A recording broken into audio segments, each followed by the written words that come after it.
वेद व्यास जी ने 17 पुराण लिखे। 17 पुराण लिखने के बाद श्री वेद व्यास जी महाराज के मन में बड़ा असंतोष था। वो बड़े दुखी थे। उनको लगता था कि अवश्य ही मेरे इन 17 पुराणों में कोई ना कोई कमी रह गई है। अब वो कमी क्या है उन्हें कुछ समझ में ना आवे।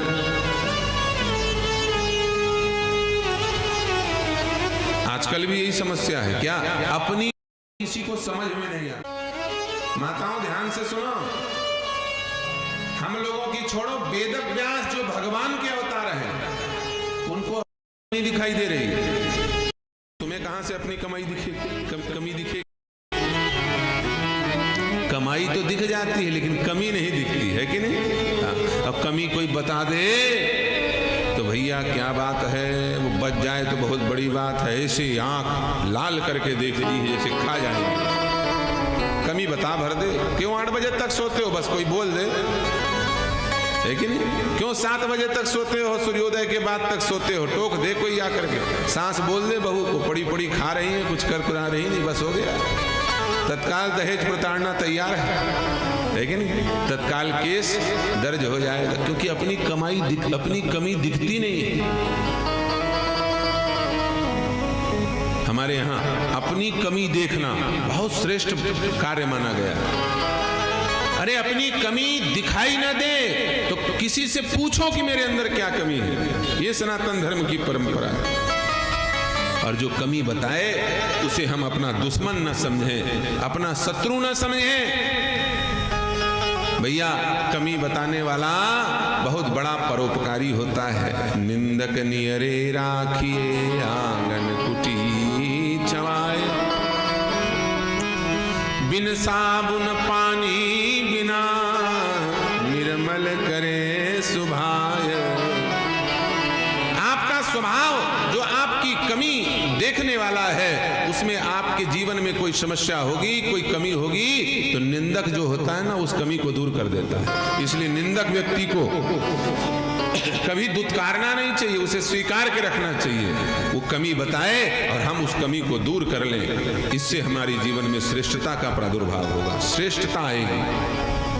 लेकिन आजकल किसी को कमी समझ में नहीं आती। कोई बता दे तो वो आदमी समझने लायक नहीं बचता है। इतनी गाली देते हैं, इतनी लड़ाई करते हैं कि वो बोलने लायक नहीं। बातें चीत बंद जैसी यार, मरो चाहे जियो, हमें तुमसे क्या लेना, हम तो तुम्हारी कमी बता रहे थे। लेकिन एक बात और है इसमें, क्या बोले, कमी 3 लोग बताएं तो उनसे कभी शत्रुता मत करो, प्रणाम करो और उस कमी को दूर करने का प्रयास करो। 3 लोग यदि कमी बता दें तो समझ लो तुम्हारा बहुत बड़ा पुण्य है। कौन कौन? बोले पहली माता। यदि माँ कमी बता रही हो तो लड़ो मत। पिता कमी बता रहे हो तो लड़ो मत। और गुरुजी कमी बता रहे हो तो नाराज मत हो, हम आज के बाद जाबई न करेंगे गुरुजी के पास। ऐसी बात नहीं आने। माता पिता गुरु ज्येष्ठ यदि आपकी कमी बताएं तो समझ लेना आपके पुण्य हैं, क्योंकि ऐसे माता पिता और ऐसे गुरु आपको प्राप्त हुए हैं जो आपके छिद्र को देख करके उसे दूर कर रहे हैं। क्यों? निंदा वो कर रहे हैं, कमी वो बता रहे हैं, आपका छिद्रान्वेषण वो कर रहे हैं, लेकिन इसलिए नहीं कर रहे हैं कि आपकी जग हंसाई हो। माता पिता और गुरु जब भी अपने शिष्य या फिर पुत्र की कमी देखेंगे तो उस कमी को दूर करने की चिंता, शुभेच्छा उसमें संलग्न होगी, शुभेच्छा उसमें जुड़ी रहेगी। और भैया ऐसे छिद्रान्वेषण करने वालों को ही तो संत कहा जाता है। गोस्वामी जी रामचरितमानस में लिखते हैं, क्या माँ अपने पुत्र की दुख सहकर के छिद्र को दूर करना चाहती है, पिता अपने पुत्र का दुख सह करके कमी दूर करना चाहता है, और गुरु बुरा बन के भी अपने शिष्य की कमी दूर करना चाहता है। जे सही दुख पर छिद्र दुरावा, जे सही दुख पर छिद्र दुरावा। संतों की यही पहचान है। क्या बोले? वो अपना हित कर लेते हैं दूसरे के हित करने के चक्कर।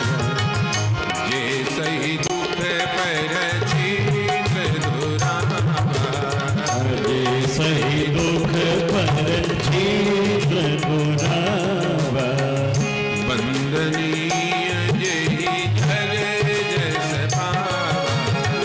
वंदनीय जेहि जग जस पावा। जैसहि दुख पर शीघ्र दुरावा। जैसहि दुख पर शीघ्र दुरावा। जैसहि दुख पर शीघ्र दुरावा। वंदनीय जेहि जग जस पावा। वंदनीय जेहि जग जस पावा। वंदनीय जेहि जग जस पावा। दूसरे का दोष देखना पाप है, लेकिन यदि गुरु ना दोष देखे तो वो उसके लिए बहुत बड़ा पाप है। जिस गुरु को अपने शिष्य में दोष ना दिखाई दे वो गुरु नरकगामी। जिस माता पिता को अपने पुत्र संतान की कमी न दिखाई दे समझ लेना वो नरकगामी। जिस दिन बच्चे ने गुटखा खाया उसी दिन माँ खींच करके तमाचा मार दे तो आगे वो शराबी बेवड़ा नहीं बनेगा, लेकिन गांजा बीड़ी नहीं पिएगा। और उस दिन माँ ने पक्ष ले लिया, पिता डांट रहे हैं और माँ ने यदि पक्ष ले लिया, अरे क्या हुआ, धूल से हो गई गलती, आगे नहीं करेगा, तब उसका साहस बढ़ जाएगा।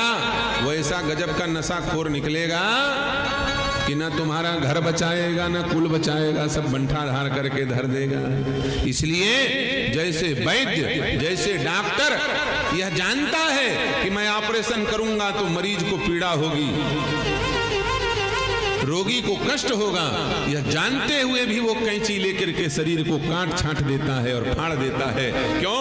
उसके पीछे उसके मन में शुभेच्छा होती है कि मेरा रोगी स्वस्थ हो जाए, यह रोग के कारण मृत्यु को प्राप्त न करे। माता पिता गुरु इन तीनों को सदैव अपने पुत्र संतान और शिष्य के दोषों को देख करके उसे दूर करने का प्रयास करना चाहिए। अपना दोष अपने आप को दिखाई नहीं देता।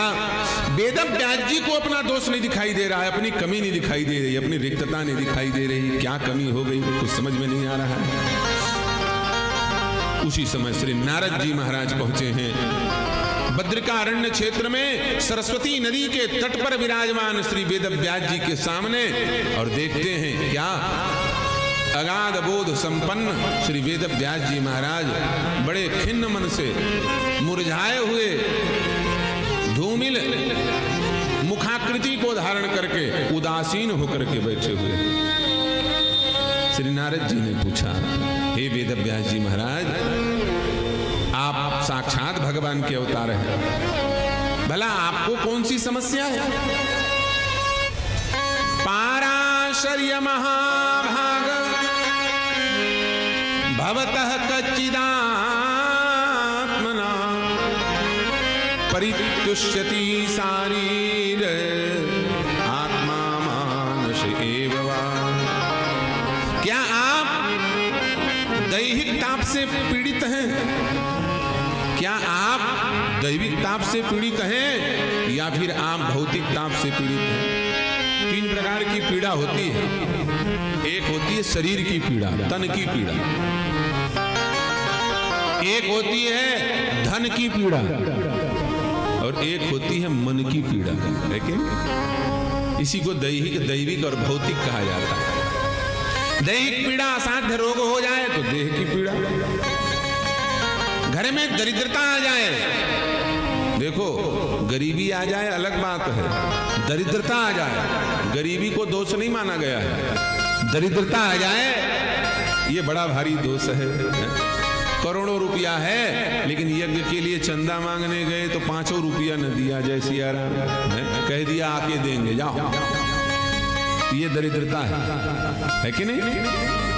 तुम्हारे पास सब कुछ है देने के लिए, उसके बाद भी नहीं दे रहे हो तो समझ लेना वो दरिद्र है, वो गरीब नहीं है। दरिद्रता दुख है, तन की पीड़ा, धन की पीड़ा, और तीसरी होती है मन की पीड़ा। जब देवता रुष्ट होते हैं, देवताओं का प्रकोप होता है, तब मानसिक पीड़ा उत्पन्न होती है। तो हे वेदव्यास जी, आप साक्षात भगवान नारायण के अवतार हैं। आपके शरीर को देख करके तो नहीं लगता कि आप दैहिक पीड़ा से, और धन की तो आपको कोई दिक्कत ही नहीं है, क्योंकि ऐसे जगह में बैठे जहां धन का कोई काम ही नहीं। बद्री नारायण में बैठे व्यास गुफा में, चारों तरफ बर्फ ही बर्फ, ना वहां कोई दुकान है, ना वहां हल्दी लाना है, ना वहां चावल लाना है, ना तेल लाना है, ना नमक मिर्ची लाना है। उत्तराखंड में वास करने का नियम क्या है जानते हो? आजकल खूब केदारनाथ जा रहे हैं लोग पिकनिक मनाने के लिए, हेलीकॉप्टर बुक कर करके जा रहे हैं, टिकट ले ले करके महंगी महंगी गाड़ियों से जा रहे हैं, खूब रुपया पैसा खर्चा कर रहे हैं, 5 स्टार होटलों में जाके रुक रहे हैं। ये देवभूमि में वास करने का नियम नहीं है, वहां देवताओं का वास है। देवताओं के भूमि में वास करने का नियम सर्वप्रथम क्या है? बोले वहां पर मल त्याग नहीं करना चाहिए। अब मल त्याग कौन करेगा? बोले जो अन्न ग्रहण करेगा। अनाज खाओगे तो मल त्याग करना पड़ेगा। इसलिए उत्तराखंड में देवभूमि में वास करने का नियम है क्या? बोले जो वहां पर अन्नाहार ना करे वही देवभूमि में वास करने का अधिकारी है। और यदि कोई बात नहीं, मान लो अन्नाहार नहीं कर सकते तो भी ना कर सकते हो, तो जड़ी बूटी खा करके रहो। वहां पर तपस्वियों के लिए बोला गया, भूख लगती है मान लो जड़ी बूटी खा लो। ऐसी ऐसी जड़ी बूटियां हैं कि उसको खाने से भूख नहीं लगती। आज भी हिमालय में ऐसे ऐसे लोग हैं। एक माता जी रहती वहां, ललिता माता, गंगोत्री के ऊपर, गौमुख के ऊपर 15 किलोमीटर और दूर, चाइना बॉर्डर से लगा हुआ, 45 वर्ष से वहां पर वास कर रही हैं।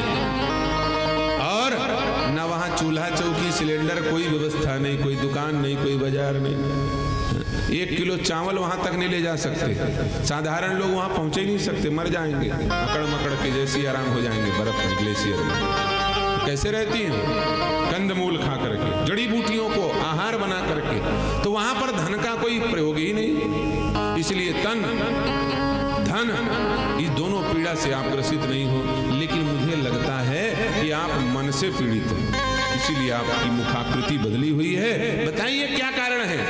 श्री वेद व्यास जी ने 17 पुराणों को सामने रख दिया और रख करके कहा, बोले देखिए महाराज, 17 पुराण लिखने के बाद भी मेरे मन में संतुष्टि नहीं है, मेरे मन में प्रसन्नता आह्लाद नहीं है। इसका क्या कारण है मुझे बताइए। मुझे इसमें कमी नहीं दिखाई दे रही। वेद व्यास जी महाराज ने जैसे ही पूछा, नारद जी ने 17 पुराणों को देखा और देखते ही बोल पड़े, भगवतानुदिति प्राण यशो भगवतो मलम यनैवासो न तुष्येत मन्यते मन्ये तद्दर्शनमखिलम्। श्री नारद जी महाराज कहते हैं, आपने जो ये 17 पुराण लिखे हैं, इसमें ज्ञान और वैराग्य की बातें बहुत लिखी है, लेकिन भक्ति की बातें बहुत कम है। और महाराज, संसार के लोग ज्ञान और वैराग्य की बातों को ज्यादा पसंद नहीं करते। ज्ञान की चर्चा सुनने वाले बहुत कम लोग हैं, वैराग्य की बात सुनने वाले तो और ही कम है। लेकिन भक्ति की चर्चा सुनने वाले लोगों की संख्या अधिक है। इसलिए कुछ ही ऐसे ग्रंथ का निर्माण कीजिए जिसमें भक्ति महारानी की महिमा हो, भगवान के भक्तों का चरित्र लिखा गया हो। भक्ति सरल है, याद रखिए, और ज्ञान और वैराग्य बड़ा कठिन है। ज्ञान बहुत कठिन है।